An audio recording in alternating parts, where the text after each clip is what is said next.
तो फ्रेंड्स, इस सेशन में हम लोग डिस्कस करने वाले हैं एक बहुत ही बेहतरीन टॉपिक। आप देख रहे होंगे कि हेडिंग है Newton's first law of motion, और ब्रैकेट में हमने लिखा है a special case of Newton's second law. मतलब Newton's first law of motion जो है न्यूटन्स सेकेंड लॉ का ही एक स्पेशल केस है। इस बात को मैं यहाँ लिखा हूँ और इसे हम प्रूफ करने वाले हैं। तो देखिए, हमें स्टार्ट करना है Newton second law of motion से। And we know that mathematical formulation of the Newton second law of motion is F equal to m into a, जहां पर F जो है फोर्स है, एक्सटर्नल फोर्स, A मास है, A आपका acceleration है। And we know that acceleration equals to v minus u upon t. तो A की जगह पे हमने रख दिया v minus u upon T.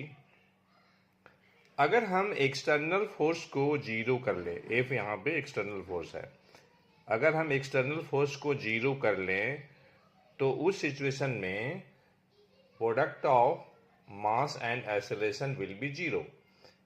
इसका मतलब ये हुआ कि m into v minus u upon t zero होगा। और हम जानते हैं कि अगर दो क्वांटिटी का प्रोडक्ट जीरो है तो उसमें से कोई एक क्वांटिटी डेफिनेटली जीरो होगा, मास जीरो हो नहीं सकता। इसलिए v minus u upon t zero के बराबर होगा।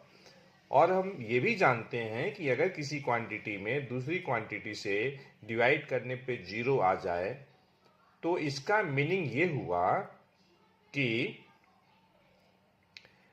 डिनोमिनेटर जो होना चाहिए जीरो नहीं होना चाहिए, नॉन जीरो होना चाहिए।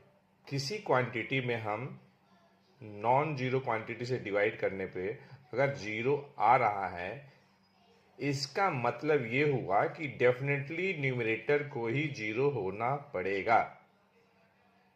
ऐसे भी यहाँ पे टाइम है तो टाइम नेवर बी जीरो, क्योंकि यहाँ पे हम बात कर रहे हैं v की बात कर रहे हैं, हम u की बात कर रहे हैं। मतलब बॉडी का स्पीड u से v हो रहा है, तो जब u से v स्पीड होगा तो डेफिनेटली कुछ ना कुछ टाइम लगेगा।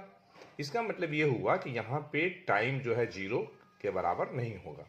और हम लिख रहे हैं v minus u upon t equal to zero, तो definitely numerator should be zero here. और न्यूमरेटर क्या है? v माइनस यू है। और दो क्वांटिटी का डिफरेंस जीरो है, इसका मतलब ये हुआ कि वे दोनों क्वांटिटी इक्वल होंगी। तो v बराबर u आ गया। v final velocity, u initial.